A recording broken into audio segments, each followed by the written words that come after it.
আজকের আলোচনা হবে 570 খ্রিস্টাব্দের 20 এপ্রিল কুল কায়নাতের বাদশা নবী মোহাম্মদ রসুল্লাহ সাল্লাহ সাল্লাম এই ধরাধামে আসলেন। আর এই ধরাধামে যে আসছেন এই দিনটা আগামী পরশু দিন সোমবার আমার দয়াল নবীর শুভ জন্মদিন। অনেকে অনেক মন্তব্য করে, আজকে এইগুলোর আমি একটু প্রকাশ করে দিই।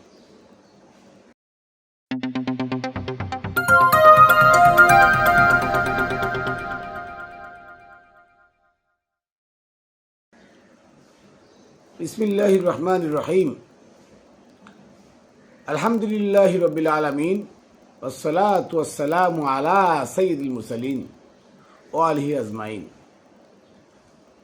প্রিয় বন্ধুরা, দেশে দূরে যারা যেখানে আছেন সকলকে জানাই খাতুনে জান্নাত টিভি ইউটিউব চ্যানেল ফেসবুক পেজের পক্ষ থেকে আমি মাইনুল কবির শুভেচ্ছা ও অভিনন্দন। সাথে সাথে অভিনন্দন জানাই যে যাকে সৃষ্টি না করলে এই কুল কায়নাত সৃষ্টি হতো না, সেই দিনের নবী, মায়ার নবী, প্রেমের নবী, বিনয়ের নবী, আদর্শের নবী নবী মুহাম্মদুর রসুল্লাহ সাল্লাল্লাহু আলাইহি ওয়াসাল্লামের শুভ আগমনের দিনটা আগামী 20 তারিখ 20 এপ্রিল সোমবার। এই 20 এপ্রিল সোমবার সারা দুনিয়াতে কেউ পালন করে না, একমাত্র আমি মাইনুল কবির পাক পাঞ্জাতনের 11টা দিবস ক্যালেন্ডারটা আমি তৈরি করে দিছি। কেন? এই শুভঙ্করের ফাঁকি থেকে আমাদেরকে বের হতে হবে। একটা জিনিস দেখেন, রোজা আমাদের উপরে ফরজ হয়ে যায়, কিন্তু তার কোনো দলিল নাই, কোরআনে কোনো দলিল নাই। নামাজ ফরজ, কোরআনে কোনো দলিল নাই। উজু ফরজ, উজু করতে হবে, উজু ছাড়া নামাজ পড়লে কাফের হয়ে যাবে, তার কোনো দলিল কোরআনে নাই। আজানের দলিল কোরআনে নাই। মসজিদ বানাইতে হবে, কোরআনে আছে মসজিদ বানানো নিষেধার, ইরা মসজিদ বানাইতেছে, কোরআনে নাই। এইটাকে তারা দলিল দেওয়ার জন্য, এইটাকে তারা প্রতিষ্ঠা করার জন্য, বিশেষ করে রোজাকে প্রতিষ্ঠা করার জন্য তারা একটা শুভঙ্করের ফাঁকি আমাদের কাছে ঢুকায় গেছে। সেটা হলো 570 খ্রিস্টাব্দের 12ই রবিউল আউয়াল নবী জন্মগ্রহণ করেছেন। আচ্ছা, আমি যদি বলি যে 570 খ্রিস্টাব্দের 1 বৈশাখ নবী জন্মগ্রহণ করেছেন, আচ্ছা বলেন তো, সারা দুনিয়ার মানুষ আমাকে মিথ্যাবাদী বলবে না সত্যবাদী বলবে? এটা বলেন তো। সারা দুনিয়ার মানুষ এক বাক্যে বলবে মাইনুল কবির মিথ্যাবাদী। কেন? কারণ বাংলা মাস প্রতিষ্ঠা করলো, বাংলা সন প্রতিষ্ঠা করেছে সম্রাট আকবর ভারতবর্ষে, আজ থেকে 750-800 বছর আগের কথা। তাহলে আকবর যদি বাংলা মাস প্রতিষ্ঠা করে থাকে, তাহলে আরবি মাসও প্রতিষ্ঠা করেছে নবীর ওফাতের পরে ওমর। তাহলে 570 খ্রিস্টাব্দে ইংরেজি সালে ইংরেজি মাস হবে 12ই রবিউল আউয়াল। কেন হবে? কেন 12ই রবিউল আউয়াল সেখানে ঢুকানো হইল? আজও আপনাদের মাথার মধ্যে ঘুরপ্যাঁচ খায় না, এই বিভেদ আপনার মধ্যে ঢুকে না যে আপনাকে আমাকে পথভ্রষ্ট করার জন্য রসুলের অ্যাকুরেট জন্ম তারিখটা যেন দুনিয়া থেকেও পালন করতে না পারে, ওইটা পালন করা ফরজ, ওইটা পালন করতে না পারে, তার জন্য তারা উঠে পড়ে লেগে এই মুনাফেকের দল আবু বকর, ওমর, উসমান, তালহা, জুবায়ের, মুয়াবিয়া, খালিদ বিন ওয়ালিদ সহ সেই 1 লক্ষ সাহাবী যারা নবীর দাফন কাফন বাদ দিয়ে দুনিয়াদারি নিয়ে নবীর আধিপত্য নিয়ে ব্যস্ত ছিল, সেই মুনাফেকের দলেরা তৈরি করে গেছে সারা দুনিয়ার মানুষ যেন নবী মুহাম্মদুর রসুল্লাহ সাল্লাল্লাহু আলাইহি ওয়াসাল্লামের জন্ম তারিখ না পায়। আজকে ওয়াহাবি চেনা যায়, ওয়াহাবি, খারেজি, কওমি, সালাফি, আলে হাদিস, তাবলিগ, জামাত, এগুলো চেনা যায় না। এক কথায় নবী বিদ্বেষীদের চেনা যায় কখন? যখন এই ওদের কথিত 12ই রবিউল আউয়াল আসে। কেন? আজকে 1 বৈশাখের র্যালি, এতদিন তারা বলছে এরা পশ্চিমা কৃষ্টি কালচার, এটা হিন্দুদের কৃষ্টি কালচার, সে কৃষ্টি কালচারও আজকে জায়েজ হয়ে গেছে। তাই তারা যখন 12ই রবিউল আউয়াল আসে, আর এই 12ই রবিউল আউয়াল তাদের আরেকটা পাঠ সুন্নি, এই আহলে খবিরদের বা খারিজি কওমি এদের আরেকটা পাঠের নাম সুন্নি। এরাও যা করে ওরাও তা করে, কিন্তু পার্থক্য একটু, ওরা আল্লাহর ওলিদের কথা বলে, শুধু আল্লাহর ওলিদের কথা বলে, নবীকে ভালোবাসে এটা প্রচার করে, অন্তরে নাই। অন্তরে থাকলে নবীর মুনাফিক, নবীর সাথে যারা মুনাফিকি করছে তাদেরকে সাহাবি বলতো না, আবু বকর ওমর উসমানকে সাহাবি বলতো না। অতএব ওরা আর এরা একই গাছ দুইটি ফল, একই বড়ই গাছের দুইটা ডালে একটা আপেল কুল লাগানো আর একটা নারকেলি কুল লাগানো, কিন্তু গাছ তো একটা, গোড়া কেটে দিলে দুটাই শেষ। অতএব এরা যখন 12ই রবিউল আউয়াল র্যালি বের করে তখন চিনা যায় নবী প্রেমিক আর নবী বিদ্বেষী। তখন এই নবী বিদ্বেষীরা সেই র্যালিকে বাধা দিয়ে মারামারি খুন খারাপি করে তারা দূরে থেকে মাইরে ফেলাবে এমন পদক্ষেপ নিয়ে আইসে এগুলো বেদাত বলে সব আঘাত করে তাদের প্রতি যে অন্যায় অবিচার করে। এতে বোঝা যায় কারা ইয়াজিদ আর কারা হুসাইনি। হুসাইনের প্রেমিক না হোক, নবীর প্রেমিক, নবীর নামে নবীকে যদি আমি ভালোবাসি তাহলে আল্লাহকে ভালোবাসা হয়। সূরা আল ইমরানের 31 নম্বর আয়াতে তো আল্লাহ এটাই বললেন, এইটাই বললেন, কুল ইন কুনতুম তুহিব্বুনা আল্লাহ ফাত্তাবিউনি ইউহিব্বুকুমুল্লাহ। হে রাসূল, আপনি বলুন তোমার বান্দারা যদি, তোমার উম্মতেরা যদি আমাকে ভালোবাসতে চায় তাহলে যেন তোমার আনুগত্য করে। তো রাসূলের আনুগত্য করলে যদি আল্লাহকে ভালোবাসা হয়, আজকে যারা রাসূলের বিদ্বেষপূর্ণ আচরণ করে, রাসূলের জন্মদিন পালন করা নিয়ে বাধা দেয়, যারা রসুলের জন্মদিন পালন করলে যাদের কুরকুরি ওঠে, সুসুরি ওঠে, যারা লাঠি টাঙ্গা নিয়ে এই জন্মদিন পালন করা বাধা দেয়, বেদাত বলে ফতোয়া দেয়, তারা আর কেউ নয়, তারা এজিদের প্রেতাত্মা, এজিদের জারজ সন্তান। এই মোল্লা মুন্সিরাই আজকে মাজার ভাঙতেছে। কেন? কারণ আল্লাহর অলিরা রসুল প্রেমী হয়, আল্লাহর অলিরা হুসাইনের প্রেমিক হয়, তাই তারা আজকে মাজার ভাঙছে। এই কারণে যে এই দরবার থেকে যদি একজন হুসাইন সৃষ্টি হয়, 22,000 লোকও ওই একজনের কাছে পারত না, আর সেই একজনও মাথা নত করতো না। তাই হুসাইন যেন তৈরি না হয় এর জন্য তারা মাজারে আঘাত করে। আর আজকে তাহলে শুভাঙ্করের ফাঁকিটা কি দেখেন, যে 570 খ্রিস্টাব্দের 12ই রবিউল আউয়াল, 12ই রবিউল আউয়াল আরবি মাস, ওমরের বানানো আরবি মাস 570 খ্রিস্টাব্দের ভিতরে ঢুকলো কি করে? ঢুকাইলো কে? ঢুকানোর কারণ কি? অবাক হবে। ঢুকানোর কারণ হলো নামাজ ফরজ বানানো হয়েছে, ওমর বানাইছে নামাজ ফরজ। আবু বকর মসনাদে বসে বলল নবী মারা গেছে, ক্লাস 9-এর বইতে দেখেন, বর্তমান ক্লাস 9-এর বইতে আছে। সর্বপ্রথম নবীকে মৃত ঘোষণা দিয়েছে আবু বকর, মসনাদে বসে বলছে নবী মারা গেছে, মদিনাবাসী নবীর আনুগত্য বাদ দিয়ে আল্লাহর আনুগত্য করো। নাউজুবিল্লাহি মিন যালিক। তাহলে নবী বলছেন আমার আনুগত্য করো এবং আমার উলিল আমরের আনুগত্য করো, তাহলে আল্লাহর আনুগত্য হয়ে যায়। অথচ সেটা বাদ দিয়ে আল্লাহর আনুগত্য করতে বললেন আবু বকর, নবীর আনুগত্য বাদ দিয়ে।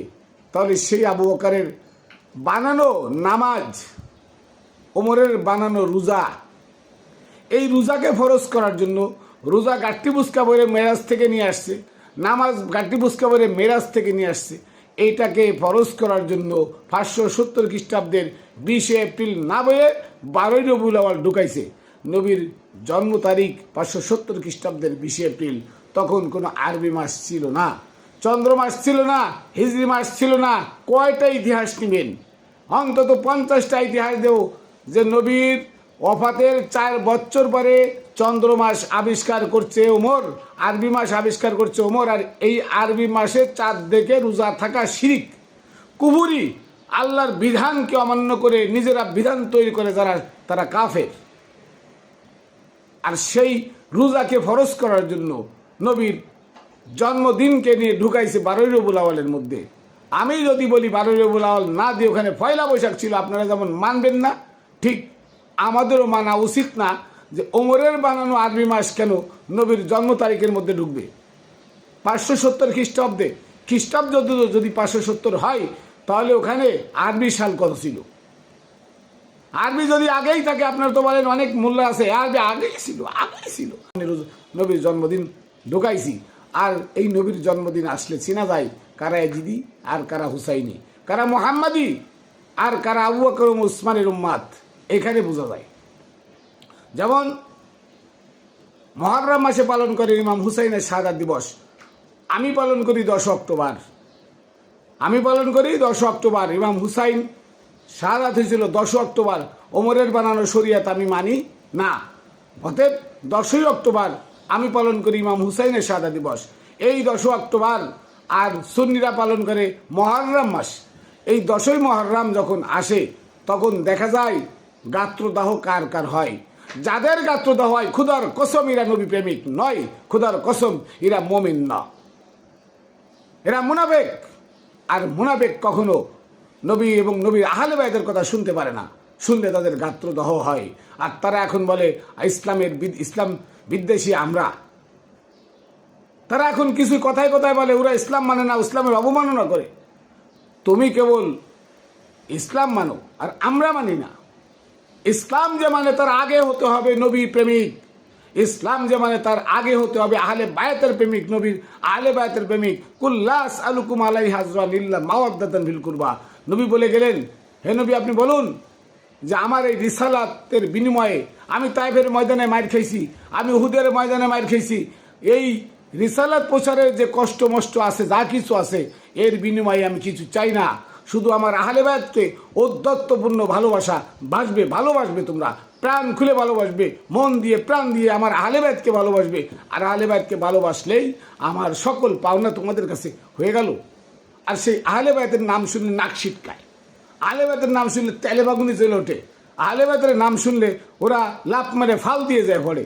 ঠিক আবু বকর ওমর উসমানের কথা শুনলে দৌড়ে এসে কুলাকুলি করে। এটাই বোঝা যায় নবী বিদ্বেষী আর নবী প্রেমিক কারা।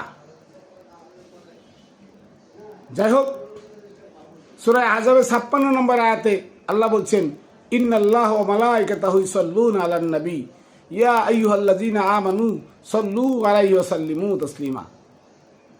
আপনারা তো সালাত যেখানে আসে, সল্লু কইলে নামাজ। এই সালাতের অনেকগুলো অর্থ। আল্লাহ কি নবীর নামে নামাজ পড়ে না। দুরূদ পাঠায়, দুরূদ পড়ে না। কি করে? আল্লাহ গুণ কীর্তন করে। এই সালাত শব্দের অর্থ গুণ কীর্তন। আল্লাহ ফেরেশতাদেরকে সাথে করে নিয়ে নবীর প্রশংসা করে। ইন্নাল্লাহা ওয়া মালাইকাতাহু ইউসাল্লুনা আলান নবী, নবীর উপরে প্রশংসা করে ফেরেশতাদেরকে নিয়ে। হে ফেরেশতারা আসো, আজকে আমার প্রিয় নবীর জন্মদিন, এই দিনে নবী দুনিয়াতে পাঠাইছিলাম তাকে, আসো আমরা সবাই মিলে আনন্দ ফুর্তি করি। তার উপরে আমরা তার যে গুণ কীর্তন আছে আমরা গুণ কীর্তন করি। তারপরে বলছে ইয়া আইয়ুহাল্লাযীনা আমানু, সকল মানুষদেরকে বলে নাই, ইয়া আইয়ুহান নাসদের বলে নাই। আল্লাহ জানে যে তোমরা এজিদ, আল্লাহ জানে তোমরা ওহাবি, তোমরা খারিজি, তোমরা কওমি, তোমরা আল্লাহর কথা শুনবে না এবং আল্লাহর দেওয়া বিধান মানবে না, নবীর পরে দুরূদ পড়বে না। এটা আল্লাহ জানে তোমাদের অন্তরে সিলমোহর মারা। তাই তোমাদেরকে বাদ দিয়ে আল্লাহ বললেন, ইয়া আইয়ুহাল্লাযীনা আমানু, হে মাজার পূজারীরা, হে পীর পূজারীরা, হে রাসূলের আনুগত্যকারীরা, সাল্লু আলাইহি ওয়া সাল্লিমু তাসলিমা, তোমরাও আমার নবীর গুণ কীর্তন করো, আনন্দ করো, নাচো, ফুর্তি করো। ছোটখাটো কথা নয়, নবীর উপরে, নবীর আবির্ভাবের দিন। স্বাভাবিক আমাদের যদি 14 বছর 15 বছর একটা বাচ্চা হয় না, যদি একটা বাচ্চা হয় আর ওই ফ্যামিলিটা যদি সম্ভ্রান্ত ফ্যামিলি হয়, তাহলে এই বাচ্চার জন্মদিনে আনন্দ উৎসব করে, দেখেন না, গান বাজায়, ডিজে পার্টি আনে, বিশালভাবে আনন্দ ফুর্তি করে। এই আনন্দ ফুর্তি করা জায়েজ। এই আনন্দ ফুর্তির কথা আল্লাহ বলেছে, ইয়া আইয়ুহাল্লাযীনা আমানু, হে আমানুগণ, হে মাজার পূজারীরা, হে রসুল পূজারীরা, হে রাসূলের আনুগত্যকারীরা, হে পীর পূজারীরা, তোমাদেরকে বলে নাই। তোমরা আমার রসুলের গুণ কীর্তন করো, আনন্দ ফুর্তি করো, নাচো, গাও, এটা ফরজ। সূরা মরিয়মের 33 নম্বর আয়াত ওখানে আল্লাহ বলতেছেন, আল্লাহ না ডাইরেক্ট নবী বলতেছেন, কারণ কোরআন তো নবীর বাণী।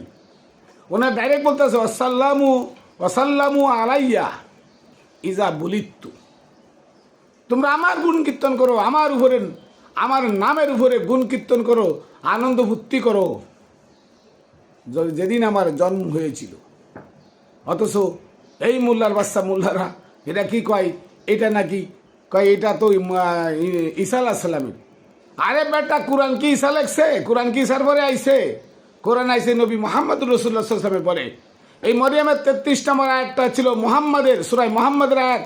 সেই আয়াত নিয়ে উসমান 33 নম্বরে লাগাইছে যাতে মুহাম্মাদের জন্মদিনকে খুঁজে না পায়। কার সাজি কোথায়? 260টা আয়াত বানাইছে উসমান, তার ভিতরে আছে নবীকে আমরা পথভ্রষ্ট পেয়ে হিদায়াত দিলাম, অবাজাদাকা দল্লান ফাদা। এই আয়াতটা উসমানের বানানো, নবীকে আমরা পথভ্রষ্ট পেয়েছি, পেয়ে তো আবার হিদায়াত দিছি, নাউযুবিল্লাহি মিন যালিক। আমরা নবীর উম্মাদ বলে দাবি করি। জুব্বা একটা গায়ে দিয়ে, পাগড়ি একটা মাথায় দিয়ে, খারিজি মাথায় 3 ক্লাস ছড়ে আমি নবীর উম্মাদ দাবি করি।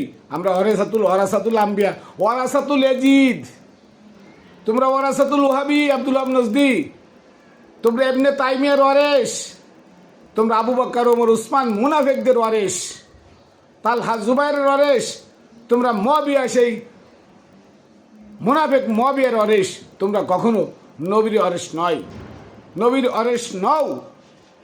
তোমাদের কথা কোরআনেই বলছে। যারা আমার নিদর্শনাবলীকে অস্বীকার করে তারা মিথ্যাবাদী।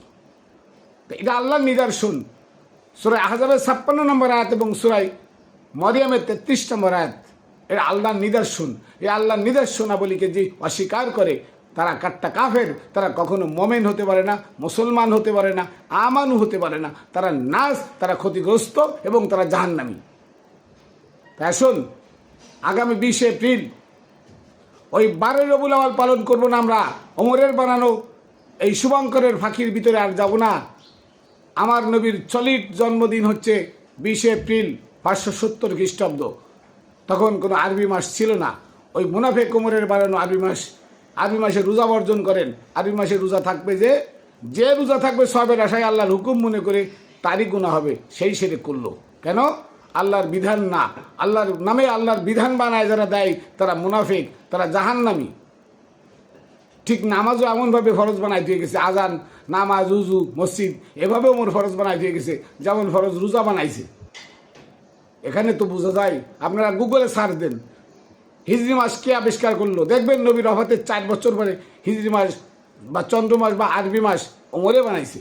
আর সেই ওমরে বানাইছে বিধায় 570 খ্রিস্টাব্দের 12 রবিউল আউয়াল ঢুকাই দিছে। কিন্তু হিজরি কোনো মাসের নাম নাই, আরবি মাসের, আরবি বছরের কোনো নাম নাই, সাল নাই, শুধু দিনের নামটা ঢুকাইছি। কেন? তার মানে রোজা ফরজ করতে গেলে এইটা করতে হবে। যাই হোক, আগামী 20 এপ্রিল প্রিয় নবীর জন্মদিন। আমরা এই জন্মদিনে পালন করবো আমার দয়ালের দরবারে একটু বড় করে, যতদূর পারি আমাদের তৌফিক অনুযায়ী। সবাই দাওয়াত থাকলে মুন্সিগঞ্জ কাঁঠালতলা আমার দয়ালের দরবারে আসবেন, আর আমাদের জন্য দোয়া করবেন। সত্য কথা যেন বলে যেতে পারি, সত্যের সঙ্গী হয়ে যেন থাকতে পারি, এবং রসুলের আনুগত্য যেন করতে পারি, আমার দয়ালের আনুগত্য যেন করতে পারি। আর দয়ালই রসুল, রসুলের আনুগত্য করলে ও রসুল পাবো, ও রসুল পাইলে তো আমি আল্লাহ পাবো। যাই হোক, 20 এপ্রিল সকলের জায়গা থেকে ছোট করে করলেও করবেন। এটা আমাদের আনন্দের দিন, ফুর্তির দিন। এটা হচ্ছে আমাদের নেচে নেচে নবীর নামে মিলাদ ছড়ার দিন, দুরুদ ছড়ার দিন। ওহাবিরা আজীবন থাকবে, তারা বিরোধিতা করবে, তো তাদের বিরোধিতা আমাদের দেখে লাভ নাই। কারণ আমরা যেটা করব ওইটাই আল্লাহ হুকুম করেছে, এটা ফরজ। নবীর জন্মদিন পালন করা ফরজ, আল্লাহর হুকুম। 2টি আয়াতেই তো আপনার বললাম, আল্লাহ হুকুম করেছে তোমরা করো, এটা ফরজ। গুনাহ নাই, কোটি কোটি সওয়াবও না, এটা আল্লাহ খুশি হয়ে যায়। যাক, আমি আমার শেষ সালাম ও কদমবুসি প্রেরণ করি সেই পাক পাঞ্জাতনের পাক দরবারে, সমস্ত অলিয়া উলিয়া গাউস কুতুবের পাক দরবারে, এবং আমার গুরু হযরত মানিক চাঁদ শাহ মাদ্দাজিল্লুল আলিয়া আমার দয়ালের পাক চরণে রেখে সকলকে জানাই খাতুনে জান্নাত টিভি ইউটিউব চ্যানেল ও ফেসবুক পেজের পক্ষ থেকে শুভেচ্ছা ও অভিনন্দন। আবার দেখা হবে অন্য ভিডিওতে। জয় গুরু।